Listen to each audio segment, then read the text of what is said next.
Simply welcoming you all to our Zoom. We're still doing that. We haven't gone to the in-person meetups yet, but one of the benefits of the Zoom is that we can have guests from all over the country, and we've been doing that some degree, and we'll continue today. We have probably the first hour can be used up with our guests, so I'm thinking that might happen. And as people arrive, that'd be great if you could keep your mics muted during the presentation, but we'll be doing a Q&A at the end. And as usual, I'm sure there'll be lots of questions. If you could type them up in the chat, I'll try to monitor that the best I can. We'll see how that goes, but I think that might be a good way to do it. So what do you think, Jim? Shall I forge on? Yeah. Yep. Well, I'm really excited to introduce our guest today. Makhsud Saidaminov is working at the University of Victoria in a very exciting area. And I have seen this presentation. He did one at Herman's Jazz Club, I believe. Makhsud, you were there some time ago. And I don't know how I got the link, but I found it and I was really surprised. It was so exciting. And for us, there's some of us here have solar panels. I think because we like to power our electric cars with the sunshine. That's just such a wonderful feeling. So I'll let you introduce or speak to your own work and yourself better than I could. If you would like to go, we'll pause once you're through your presentation for a Q&A. As long as we can manage it, would be great. Thank you very much, David, for introduction. Thanks, Jim, for getting into touch and inviting to give this talk. I'm really happy to know that there is Electrical Vehicle Association here in Victoria. And when I joined University of Victoria a couple years ago, I was really excited to see that the community cares about climate change, cares about renewable energy. And it's great that I started my research here at the University of Victoria exactly to address one of those challenges in renewable energy. So do you hear me well? Yeah, there seems to be a little bit of interference with your mic. It may have just finished when you went to screen share. It was a funny kind of a staticky interference, but let's carry on. Oh, all right. Sounds good now. Yeah, it seems to have gone now and we can see your screen. Thank you. Okay, great. So I work at the University of Victoria, cross-appointed between the departments of chemistry and electrical and computer engineering. And you will understand soon why I'm cross-appointed. I do both chemistry and electrical and computer engineering. And I'm kind of the researcher in advanced functional materials. And the mission of my group is to enable green economy by developing third-generation solar cells. So during my talk, I will try to introduce also what is the first generation, the second generation, and why we are interested in third-generation solar cells. So I'll try to answer to 3 questions. What is wrong with conventional solar cells? And David, you mentioned some of you have already solar cells. And I will try to answer what is wrong with those solar cells that you have currently on your roof. And then I will try to answer to the second question, do we have a better solution? And then if we have a better solution, why it's not commercialized yet?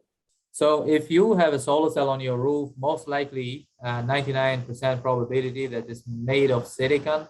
So I'm holding one of those here, and it's a great material. It is the second most abundant element on the earth. So this is why it is supposed to be cheap, but it's not exactly. This is why only few of us can afford it. And I will try to explain why it's the case. So the problem is that it always appears in the nature together with oxygen, which is the first abundant element on the earth. And it makes silicon dioxide here. And silicon dioxide is basically a rock, a very stable compound. So in order to break it, you need only silicon. You need to break it from oxygen because silicon dioxide itself is an insulator. And silicon is a semiconductor that you use to make transistor and solar cells. So you need super high temperatures, usually more than 1500 degrees Celsius to break it. And once you break it, you get polysilicon. This is kind of very tiny crystals of silicon. Then you melt everything, and you again take everything to 1500 degrees Celsius, and then crystallize it. And then you get, this is a schematic of crystallization, and here is a single crystal of silicon. And then once you have it, you slice it to make wafers, and then you build basically your device, your solar cell on top of it. So because it's a very energy demanding process and takes days, it turned out the carbon footprint of this process is about 50 grams of carbon dioxide equivalent per kilowatt hour of energy. So it's still better than fossil fuels, about 3 times better than fossil fuels, which is good. But eventually what we want is net zero carbon technology or even negative carbon technology. So from technological point of view, there is a problem with silicon that it is still, the production technology still requires a lot of CO2 emission. But the fundamental problem from science point of view is that silicon needs to be very, very thick in order to absorb light. So it should be about 0.2 millimeters. It sounds a little like very thin, but I will, at later point, I will show you calculations how much of actually silicon you need in order to cover the entire light. But if you have the right material, one of them is perovskite, which my group works on at the University of Victoria, then you need only about a micron of this material to absorb all light. The way we understand in science which material is better in terms of absorption, we measure so-called absorption coefficient as a function of photon energy. And this curve, which is purple here, is for silicon. So if you calculate, if you take the spectrum of sunlight and calculate how much silicon you need, it should be about 0.2 millimeters. So you get this. But if you take some better materials, like gallium arsenide or perovskite, then you need about 2 orders of magnitude thinner layer of material in order to absorb light, because it has absorption coefficient 2 orders of magnitude higher. This is logarithmic scale, higher absorption coefficient. It goes like the reason for this goes back to quantum mechanics properties. I'm not going to go into detail, just to summarize it. Silicon is the wrong material for solar cell application. It was initially developed for transistors, but then the factory was ready, the technology was ready. They decided to apply it for photovoltaics, but it's fundamentally a wrong material for solar cells. So do we have a better solution?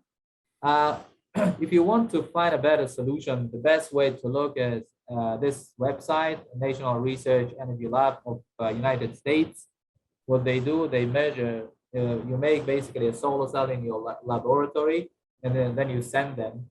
And then they measure with the standard technique, they measure efficiency of these solar cells as a function of time. They put on this chart. So you can see 4 different colors on this chart. So the first color is this purple, it's multi-junction solar cell. You can see that the efficiency is really, really high. It can go up to 47% efficient.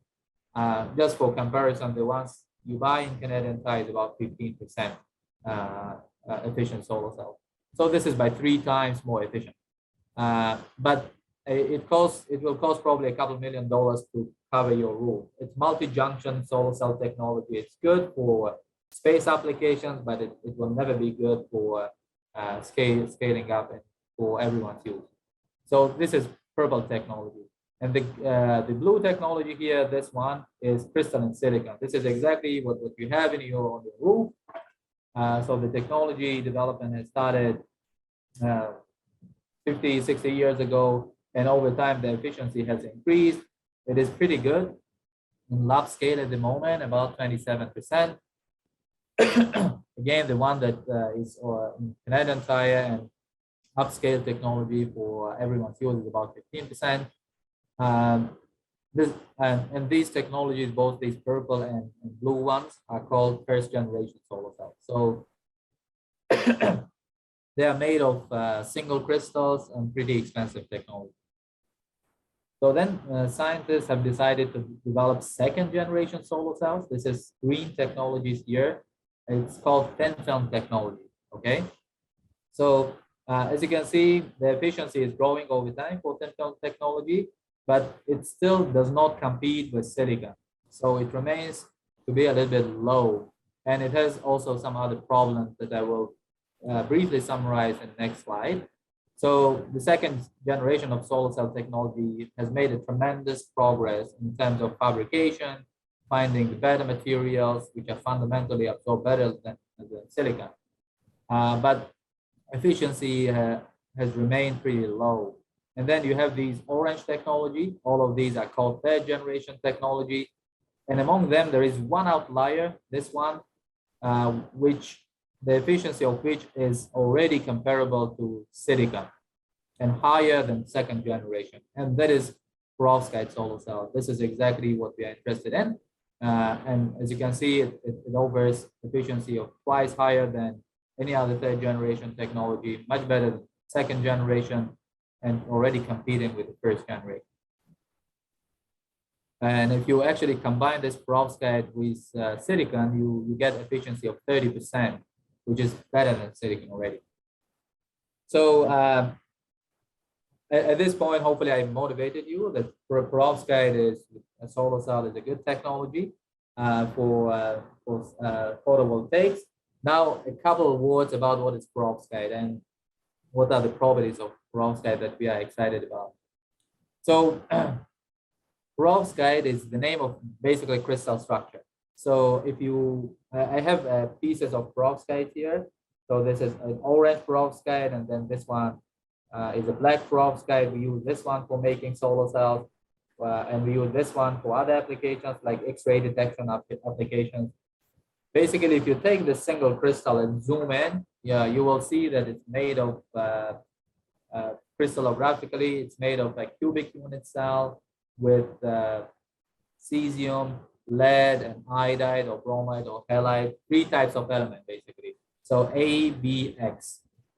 So it was first discovered more than 100 years ago, and then this cesium, lead, bromide is called inorganic perovskite, and then ammonium lead iodide it's called organic inorganic or hybrid perovskite because it has both inorganic and organic components. This one was made about 6 years ago in the lab, but it was used in solar cell application only about 10 years ago. So how to make it? Just briefly, I will show you a video how we make it in the lab. So there is a machine called spin coater. So there is a substrate which is spinning very fast. And then we put on top some perovskite solution from liquid. So it's spinning and making a super thin film. And then we just put on a hot plate and it turns to black. So at this point, we made a perovskite film. It takes about 20 seconds to make a perovskite film. And the temperature of the hot plate is about 150 degrees Celsius. Just to compare again with silicon, for silicon, you need about 20 days to make a single crystal and about 1500 degrees Celsius. Okay, so what is a solar cell? Just to briefly introduce you the fundamentals of solar cell. This is how our solar cell looks like in the lab. So I have some examples of solar cells that we make here in the lab. If you take it and cut it and look at the cross section of your solar cell with a scanning electron microscope, you will see that it is made of 6 layers. So it's made of glass, it's a substrate, and ITO is a conductive substrate, electrode. Then we deposit about 50 nanometer of tin oxide, which is so-called electron transporter layer. So it just likes electrons to go through it. And then we deposit perovskite by the way they just demonstrated to you by spin coating. And then we have electron transporter layer. And then we have gold on top.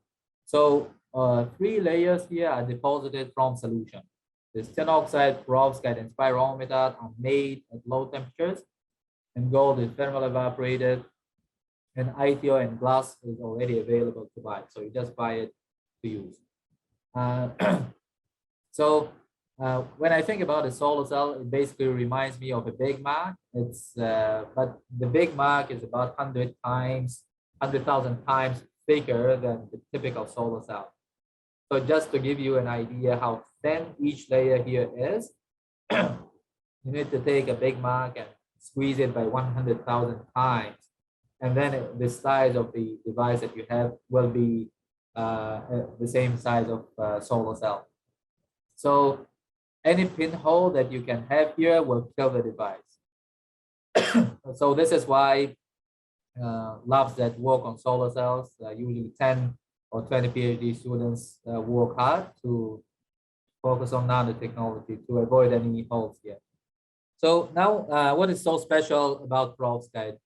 So in the next couple slides, I will try to compare this material Prof's guide with some typical semiconductors and try to convince you that it's a worth the technology to focus. So the first one is a bunch of numbers. Sorry for being too technical here, but I will try to explain some of these. So when you have a semiconductor and you want to make a device, an electronic device, you want to know mobility. So mobility means if you have an electron inside, how fast your electron can move. Okay, so that's mobility, and 60 is a very good mobility for a semiconductor. For silicon, it's much higher, but we have another parameter here, lifetime. It means for how long your electron moves before it falls into defect, before it is trapped. So then when you have the speed of the electron and you have the time of the life of electron, then if you multiply one to another, you get diffusion length. So diffusion length is the distance that electron travels before it is tapped by defect again. So as you can see, my diffusion length is about 7 micron, but my thickness of device of perovskite is only 1 micron. So that means every electron that I create in my semiconductor within 1 micron, I can take it out. So I can potentially get much higher efficiency. And the trap density, that means how many defects I have in my semiconductor is in the order of 10 power 9. It's already comparable with silicon. So now I am asked many times, what is the price of this technology? Is it cheap? Well, I'm a chemist and I know almost nothing about economy. So we work with a company to commercialize this technology. But I can show you one figure that basically tells comparison of the prices. So let's assume that similar to your EVA association, there is association for photovoltaics in the world, and everyone decides to put solar cell on their roof. They can, how many choices they have? So they can make it from crystalline silicon. Then you need a lot of silicon to make it possible. Okay, so you look at this curve. This curve is current annual production rate. How much of these materials we make today as a function of how much material is required to power the entire world with this potential technology. So as you can see, we make a lot of silicon here, about 10 billion tons or so per year. But the problem again, silicon is the raw material. You need to have a pretty thick layer of silicon. So it takes you about 3 years to collect all silicon to power the entire world. You can do it, but then you have to stop production of cars and cell phones and everything else for 3 years. And this lifetime of silicon is 15 years. You have to do it every 15 years. As you can imagine, it's not possible. The price is going to go up even further. So you can do it from other technologies like second generation technologies I demonstrated before. But the problem is that some of these materials like cadmium and selenide and indium are so scarce that you need hundreds of years to commercialize, to basically power the entire world. So these technologies, unfortunately, also don't work. But if you decide to make it from perovskite, perovskite is made of very abundant elements, including lead and iodine. So you have already a lot of lead production. And because lead is the right material, I mean, you need only 1 micron to absorb light. So you need this material that you can collect within only 3 days. to power the entire world. Okay, so this hopefully gives some kind of idea about potential price of this technology when it's commercialized. So it should be definitely cheaper than crystalline silicon. So another very interesting property of this material is band gap humidity. So basically by changing slightly the composition, you can change the color of the crystal. Okay, so it is very important for LED technology or Condom solar cell that I'm going to discuss in a couple of slides. But basically, silicon cannot do it. Only few semiconductors can do it. When you just by changing composition, you can continuously change the color from transparent all the way to black. And this is very, very important, becomes very important for Condom solar cells, which are supposed to break the limit of solar cells.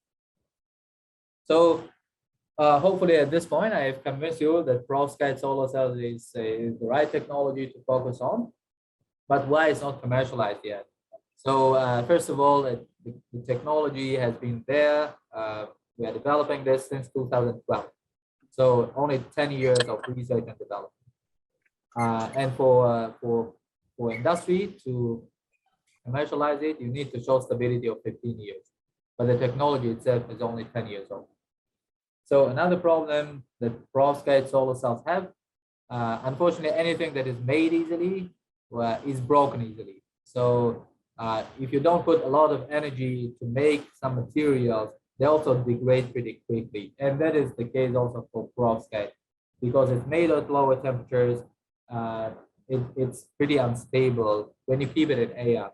So in our group, we are trying to develop, to change perovskite composition and develop encapsulation strategies to stabilize perovskite. So this is a picture of perovskite. About 5 years ago, when we started this research, it was stable for only 7 days. We just demonstrated that we can make it stable for a couple of years now. So the technology is improved. So another problem is efficiency.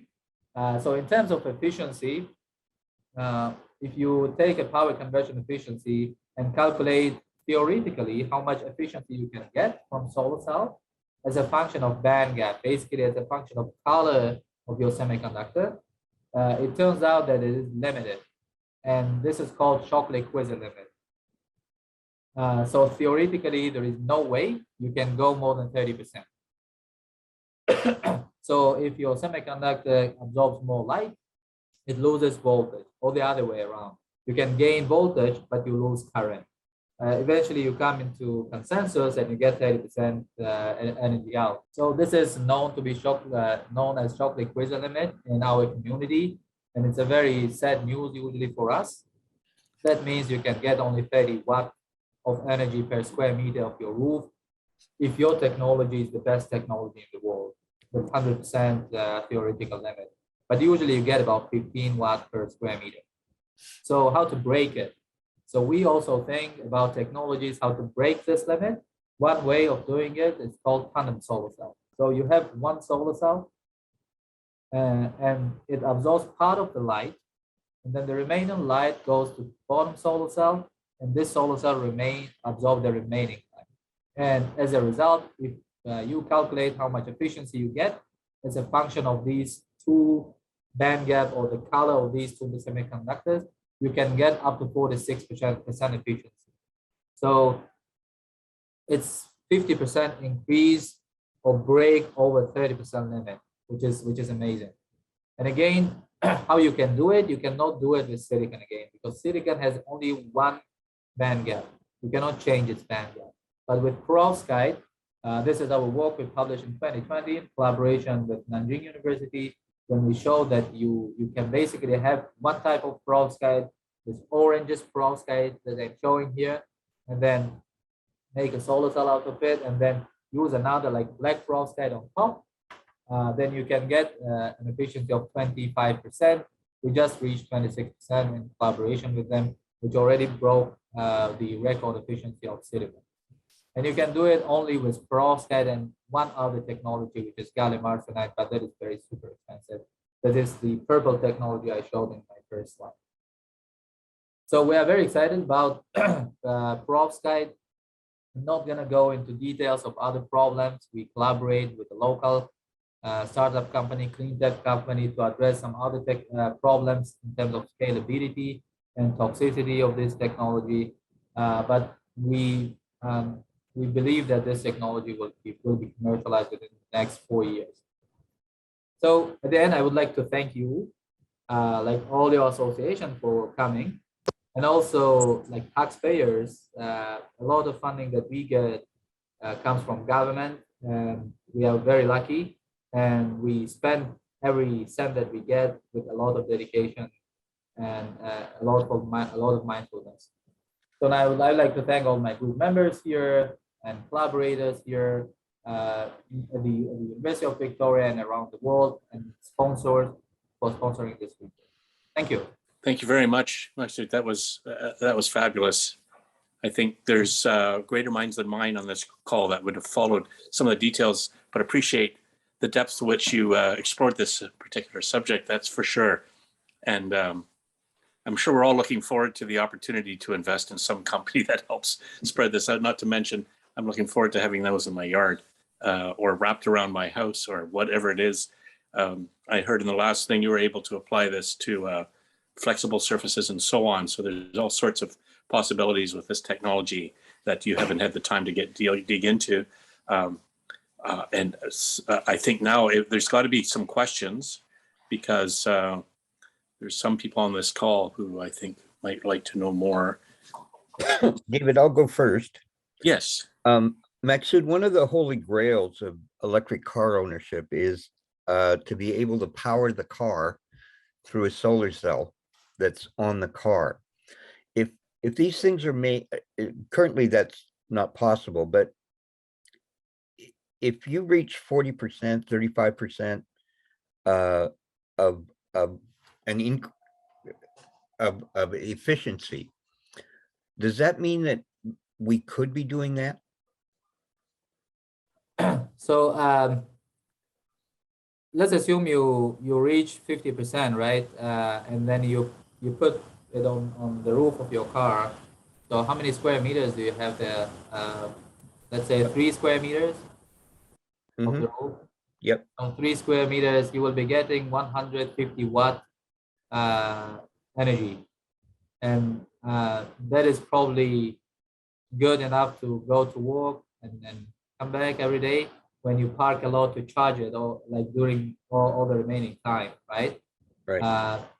But if you use it constantly during the day for 5-6 hours, your car, unfortunately, that is not going to be enough. The density of sunlight is not really that much high to support all the mass that you carry with the car. Right. But if you, I think according to calculations, if you use your car for only a couple hours per day, that is more than enough. There's a question here about I know you didn't speak to the commercialization of it because that's another company that you're working with, but is there any, even a vague estimate of how long it will be in time until we can see these things commercially available?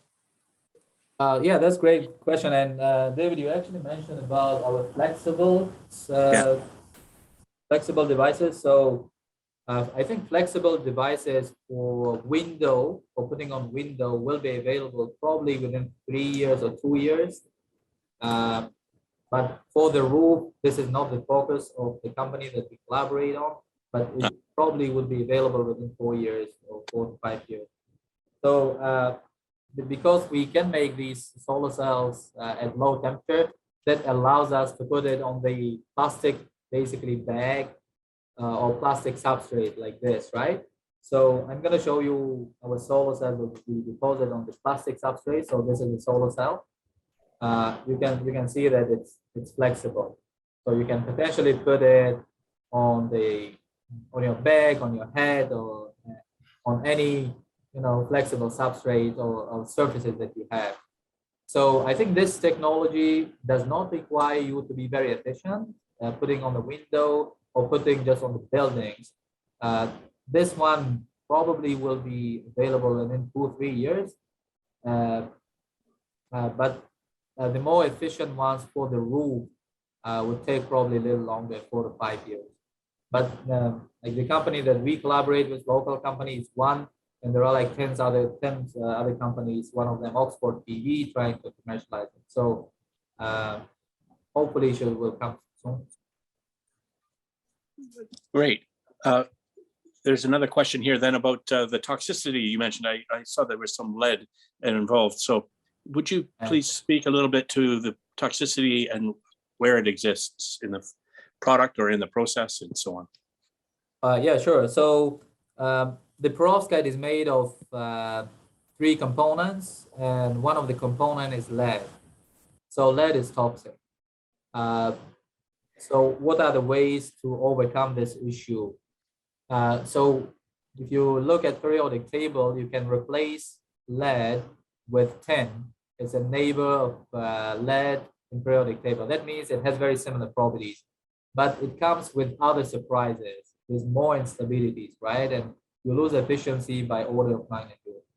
Of course, we are trying to address it by replacing lead in many other groups, but probably eventually it will become impossible because tin has an additional property that disables it. I'm not going to go into detail. Now, if we are stuck with lead, what we can do? So we can develop really good encapsulation strategies that, for example, even your solar cell fails, it breaks, then the encapsulation material is made of material that absorbs lead right away.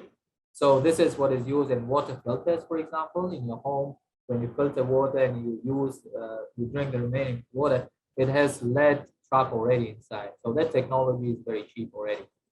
But should we be concerned or not? Because the material thickness is about 0.5 micron.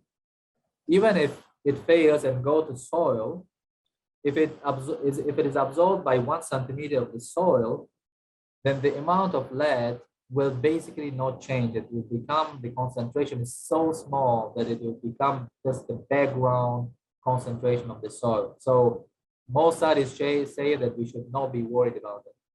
And some studies, very interesting study, calculated that how much lead would be toxic. So according to World Health Organization, you can eat a certain amount of lead. It already comes with rice, for example.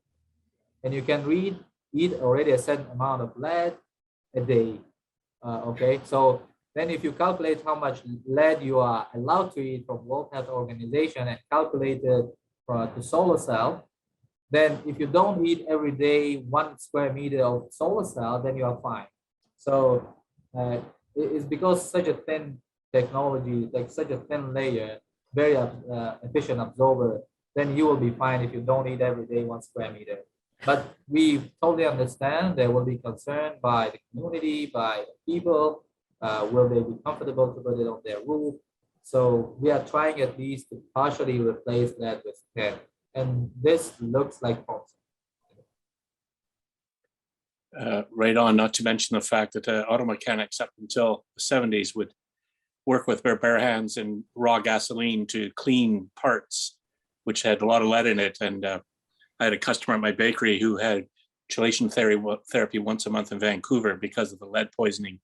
And they estimated he had something like 6 pounds of lead in his body, which is astounding. So lead is toxic, I get it, but you were talking about minuscule quantities. So at least the conversation's there, which is good. Any more questions for Makhsud? Well, we've got him here. He's unbelievable. I really get excited about this when I hear it. How many other groups in the world are exploring this technology at the same time? Probably hundreds of other groups are trying to develop this technology in the lab scale. So that is by spin coating technique that I just showed you the video. So I will focus on upscaling, and probably like maybe 10 other groups are trying to develop upscalable technology, commercializing it. We have another project that we are trying to make concentration photovoltaics. That concept, I didn't talk about this. That's another photovoltaic technology. Not going to go into details, but just briefly. So you have a lens, and then you have a tiny single crystal, and the lens focuses all the light in the tiny single crystal, and then you get high efficiency because you concentrate light. So we are among 3 top groups in concentration photovoltaics for for solar cells. So about the lead content, so I showed this one in my talk in the club. So this is a solar ink that we developed for the company. Basically, 20 milliliters, I think. You can use it for printer and put in printer and basically print the solar cell. And this amount is basically enough to cover maybe 4 houses, the roof of 4 houses. Wow. Again, perovskite is a very efficient absorber. That's why you don't need much of it. And that's why some people don't think that toxicity is not a big issue. Again, this amount is really enough to cover like a big area. Yeah, the scale is, it's hard to comprehend even how small that amount is, and you work in these tiny things. But as someone just commented, many minds make light work. I think it sounds like you have lots of good people working on this. Any other questions, please fire away if you don't want to type.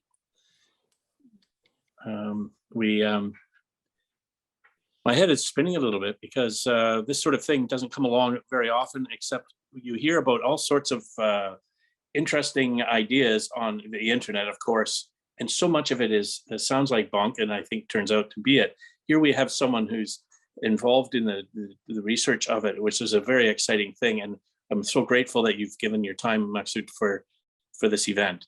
If we don't have any more questions, I'll certainly let you go because you've got some important work to do. You've got the rest of the afternoon. Let's. Yeah. I'm meeting with my student in 15 minutes. So. Oh, very good. Okay, well, we'll let you go. And please accept our gratitude once again, collectively, for this time you've spent and your generous sharing of your knowledge. I really appreciate it. Thank you so much again for inviting, and thanks for doing and caring about climate change. There are solutions that scientists will bring, and thanks for supporting them with your like willingness to really go a little bit further in the name of cleaner planet. Yeah, thanks. Well, we're welcome and thank you for your mutual benefit. Bye. Bye-bye. We had some good questions and I thought a very good presentation. Shelley, would you like to comment? Yeah, sorry, I came in late because I didn't have the right link. So I missed the very beginning part, but did he say when this was going to become commercial, or is it still like 5-10 years away? It's 2 to 3 years for a product on a flexible plastic sheet that I think maybe you saw him trade. And for something like covering the roof of a house could be longer. I think he implied more like 5 to 7 years. Obviously, there's no set time. We'll see how it goes. But he did this presentation at Herman's Jazz Club a couple months ago. That's where I first heard him speak. And he spoke about what was it? Sorry, lost the string. The whole notion of the silicon existing panels. It was interesting to hear the limitations of it, and the fact that there is a fair amount of GHG produced with the energy you burned to heat the silicon to break away the oxygen to get the pure silicon. Right. And quite a remarkable thing. I wasn't aware of it. I've heard people talk about it. I didn't really understand it. And he had some Lego strips that he put together to demonstrate the layers of a conventional solar panel, and spent quite a bit of time demonstrating how the photons activate and the electrons break loose and they get collected and drawn away. But the perovskite is just so much more efficient with that and so much less expensive to process. So. Yeah, and is this also to address is there like shortage of silicon oxides that are useful in solar panels? Because that's something that I've read about or.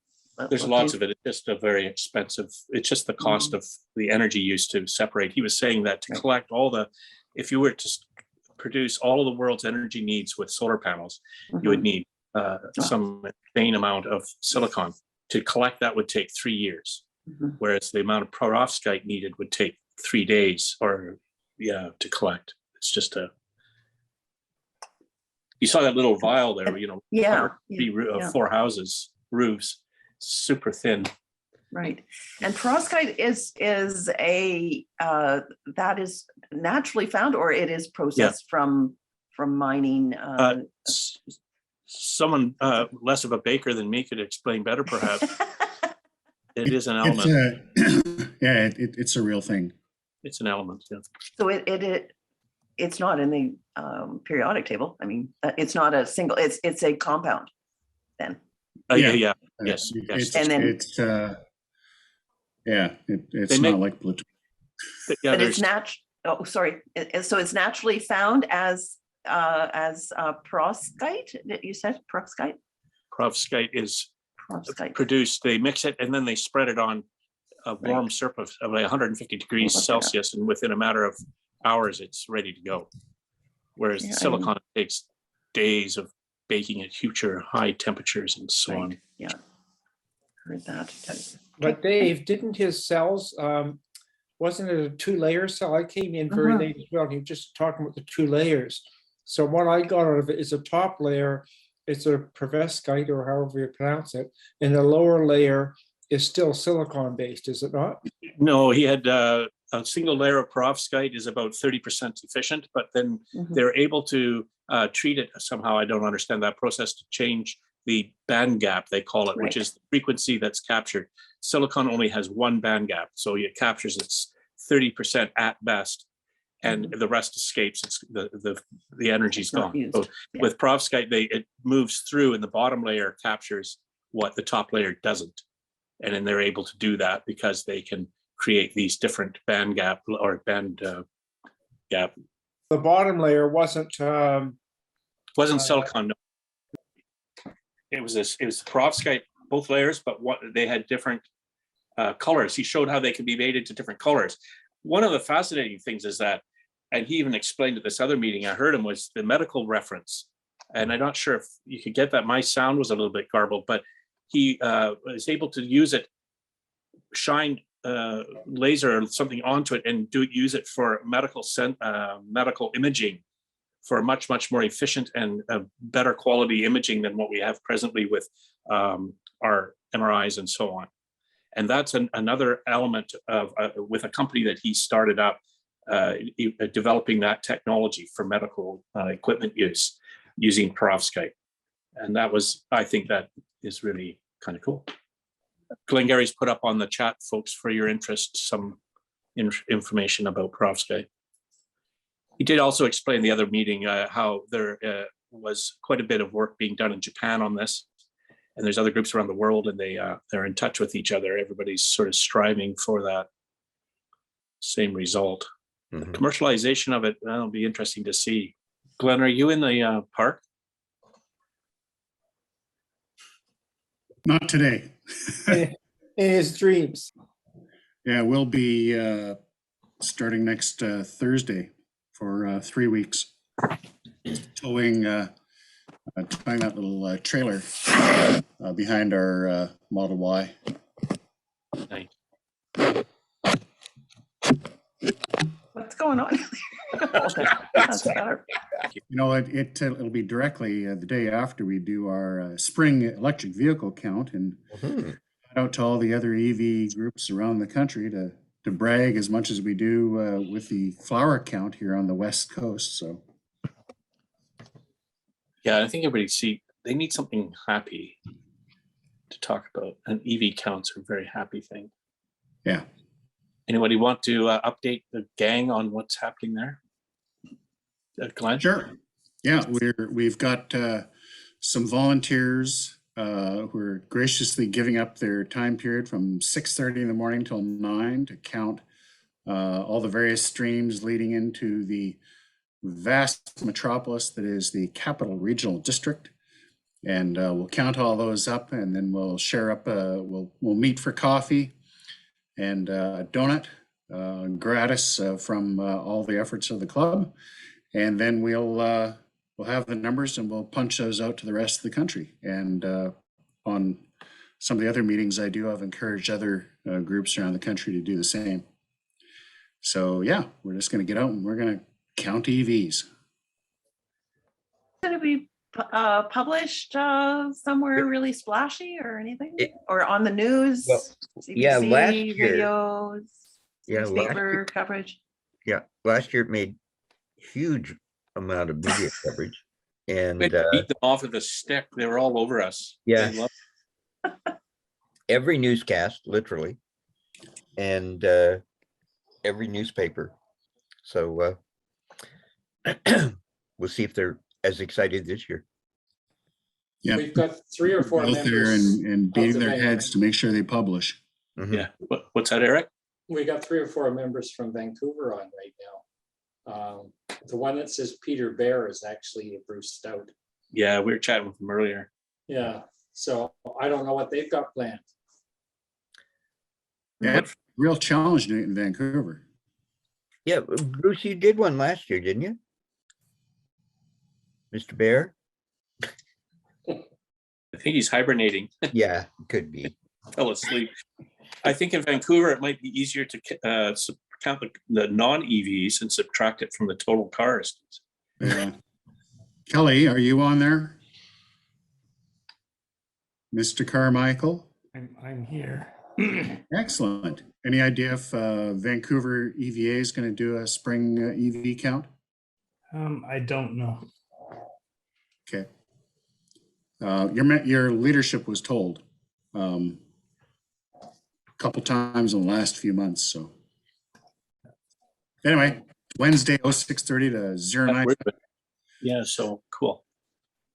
But just the number that are out there, the other day I was down at Oak Bay Avenue and Foul Bay, and I think there was 5 at the intersection. So it's just, the numbers are incredible. Vast majority, like almost, I don't know what the numbers are. Does anyone know, check to see what the numbers are with the registration of vehicles? We don't have ICBC's quarterly thing yet. Yeah, Nanaimo's gonna do a count. Yeah, Mid-Island's on top of things, including us. Well, they can't be on top if they're mid-island. So in the middle of things. I know. There Maybe are hat. Talking elevation. There's never any shortage of bad jokes on there. We're here all week. Try the veal.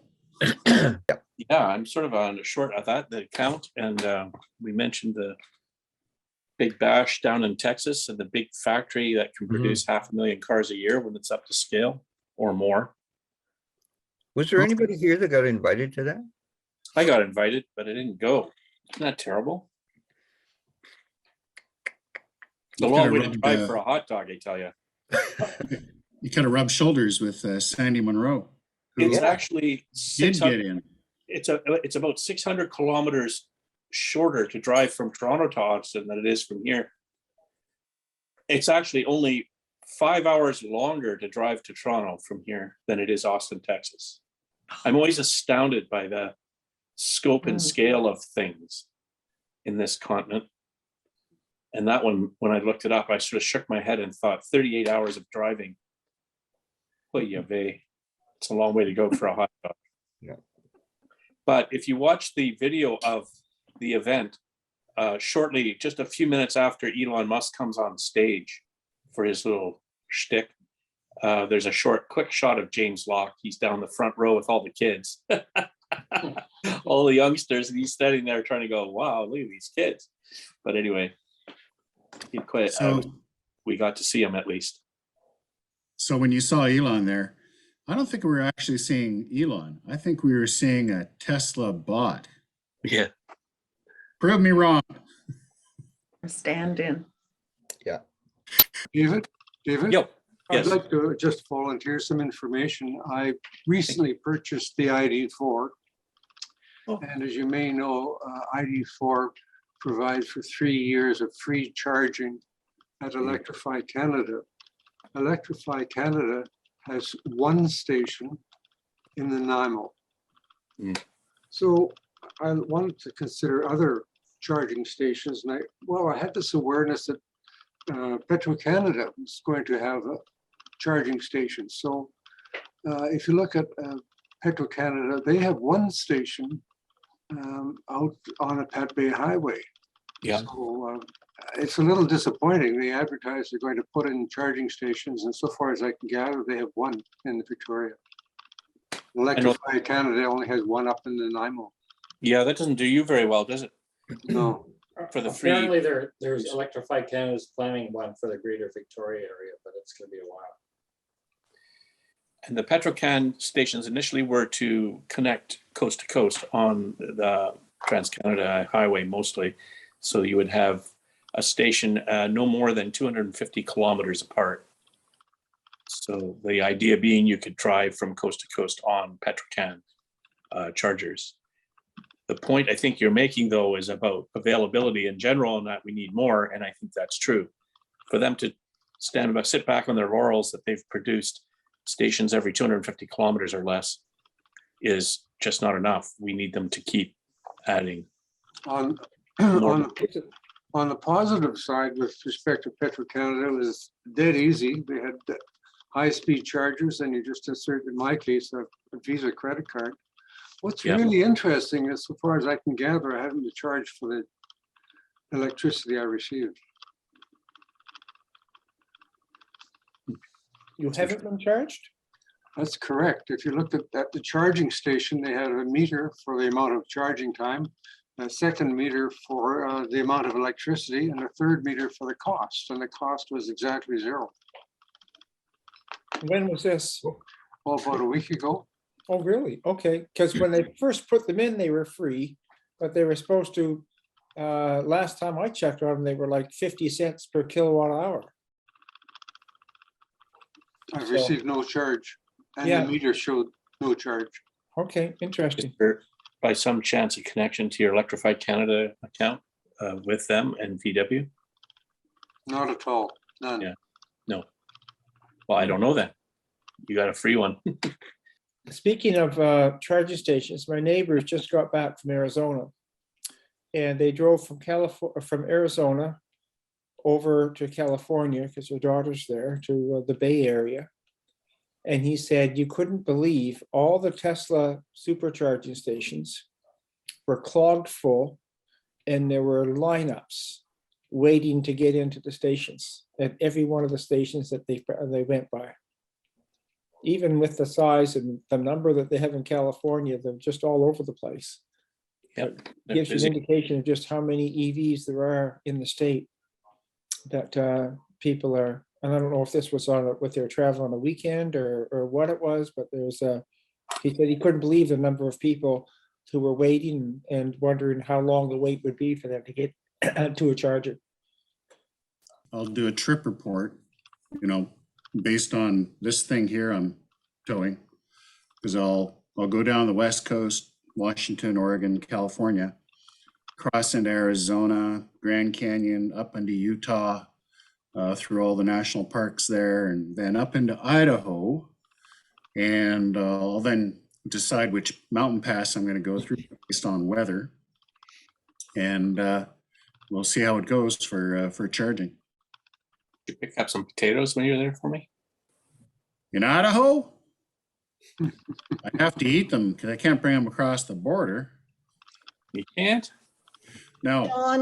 Don, I think also a lot of the Americans are just glad to get out and about and be able to drive anywhere. So they're just heading out in droves.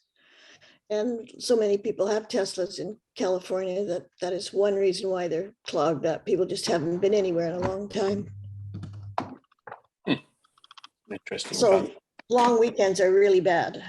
So Dave, I have previously heard a rumor, I use that word advisedly, a rumor to the effect that it's recognized firstly that Tesla has the largest chain of charging stations. But the rumor was that Tesla was going to or intended to allow non-Tesla cars to charge at their stations. Can you comment on that?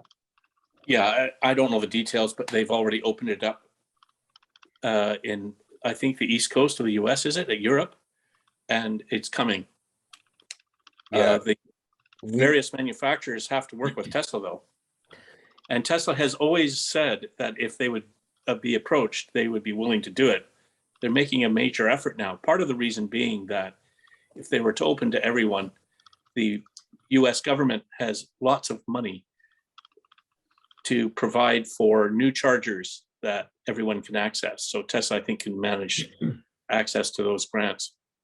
I'm sure Glenn has more to say about that than I do, but you're gonna have converters or whatever to be able to plug into the Tesla. yeah, they'll have adapters. Yeah. Yeah, the adapters, are those big clunky things like the Chathamos, or any idea what they look like? No idea. And who supplies the adapter? The car owner? Well, presumably. Yeah, Hopefully, yeah.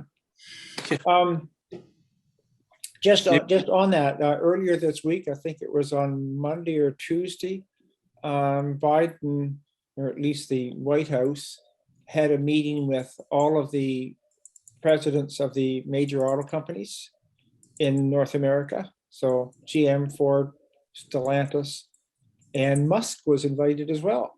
And a main part of the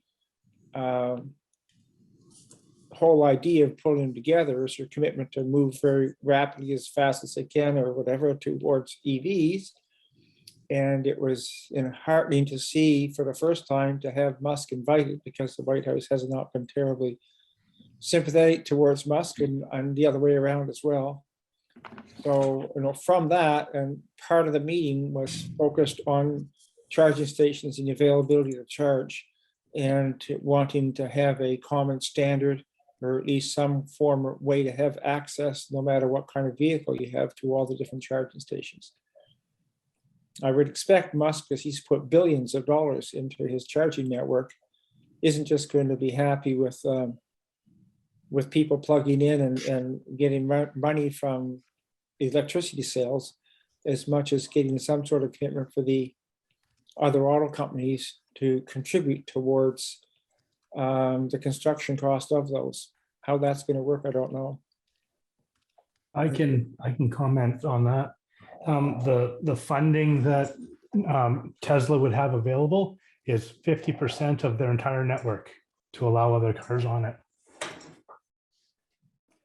So 10% of the vehicles are non-Tesla, but they will pay 50% of the infrastructure costs. Let that sink in. That's a pretty good deal for Tesla. Yeah. And they won't announce it as available until they secure that financing or that funding from the. So is it U.S. government paying that to Tesla, or the other auto industries paying that to Tesla based on the usage of their vehicles? Well, the U.S. government will cover the cost of the infrastructure. Then you as a driver will have to pay to use the station. Mm-hmm. But I assume Tesla will rethink their per kilowatt hour rate once they start having cars that can't keep up with the charging rate of their Teslas. I have a solar report, by the way. Okay. The sun is out. It's That's sunny point today. one. Two, I've had my solar array on my roof of my house for a year now, and it produced about 10% more energy than the company that put it in said it would. So I'm pretty happy there. And that was 16 grand, essentially 16 grand 500 for 16 panels. And then I looked at what it costs, like if I was still driving like a BMW X3, which is kind of a similar car to what you see here. Mm-hmm. I was still driving one of those. That would cost me $4 grand a year to drive 20,000 kilometers. So the way I look at that is my solar setup on my roof gets defrayed by $3,755 every year that I continue to drive electric, because it only costs $245 to keep that thing in electricity over the year. So solar if you can. How'd you come up with the 245? Because my levelized cost of energy for that 16 grand over 30 years comes out to 7 cents a kilowatt. It's actually a little bit less, but 7 cents a kilowatt. Kilowatt hour? My setup on the roof provided 98% of my energy For your car, for my house. for your house, and you got 16 panels? Yep. Okay. So that's what a 2 megawatt system, or what do they call it? Well, Kilowatt? 7.1 kilowatt. 7.1 kilowatts. Okay. Yeah.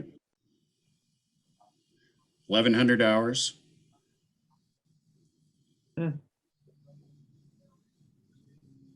Wow. Now, I just visited a friend yesterday that has put up 22 in his house a couple of years ago. And he's been generating quite a bit more electricity than he's been using. And he's got notice from Hydro this week that they're going to reduce the payments from 9 cents a kilowatt hour that he generated, or 9.1, down to, is it 2.9 after sometime next year? And that was a decision by the Public Utilities Board, where the Hydro went to them to try and reduce the cost to them of buying electricity from solar producers.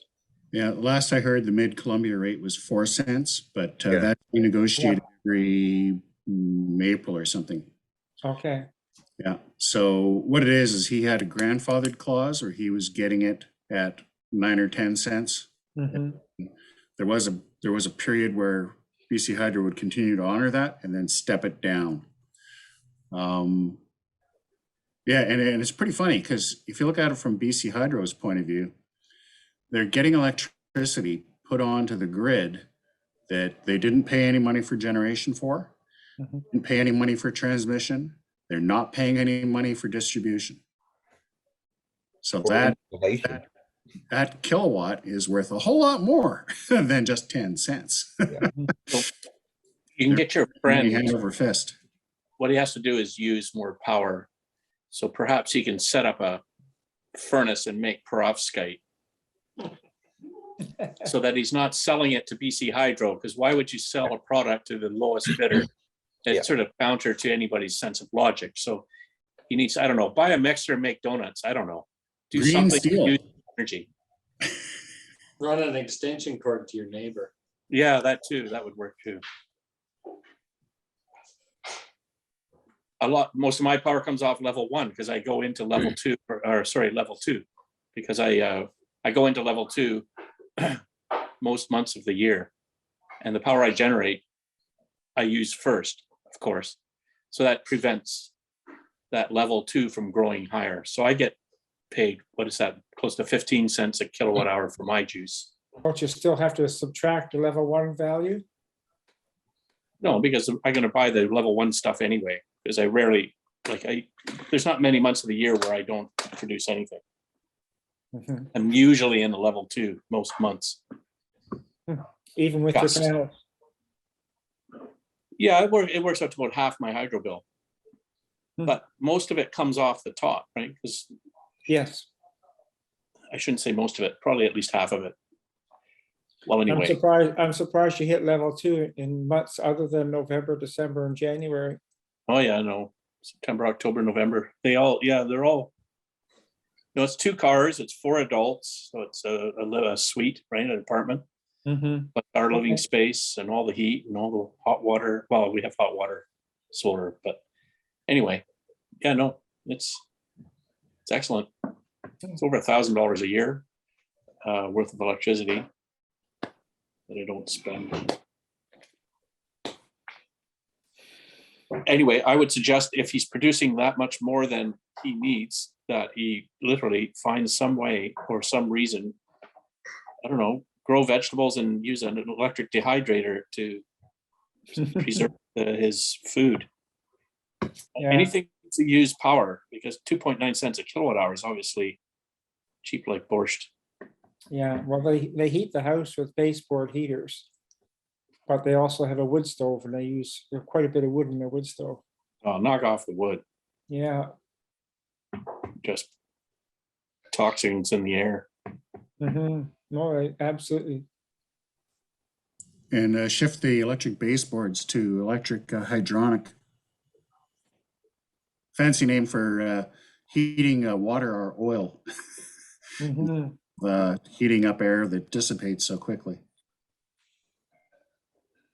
I don't know that there's that much any efficiency gain of going to electric, if you're using electric to heat the hot water, though, as opposed to just the coils that are in baseboard heaters. The main thing, the smart thing to do is to move over and go to a heat pump. A heat pump would only use about a third of the electricity it does now. Yeah. Oh, yeah. Heat pump is better, but I mean, if you've Yeah. got electric baseboard, it is the worst way to try and heat your home. Mhm. Because it just dissipates, which is why when you put the energy into heating the water, once it's in there and it's come up to temperature, it takes very little energy to keep it at that temperature. Plus, you also get different heat off of it that stays in the room longer. That's just the efficiency of heating air versus heating a liquid or oil. Mhm. I was talking to a fellow yesterday that ordered back in the fall, ordered a Model 3. And he's told his delivery date is August of next year. So he's wondering about actually, I'm not sure which model he ordered. It must have been the lowest of them. And he's wondering now with the rebate has gone up, the price the car eligible for the rebate has gone up, has it not, in this budget? Both provincial and federal. So, or was it in the provincial, just the federal maybe? So he was wondering about increasing it to a long range or something. And he might get that faster because those are producing those quicker than they are the standard range models. Did the federal change? I thought the feds went up another 10 or some $1,000, but I'm not positive on that. One of them did. Was it the province that increased the minimum amount? No. I didn't hear about increase in rebate at either level, but I think it was the luxury level. Yeah, that's eligible. right. Yeah, so they've gone from what, 55 to 65 or $75,000? 75, yeah. 75. Was that both federal and provincial? Federal. It was provincial. Yeah. Provincial. Like I said.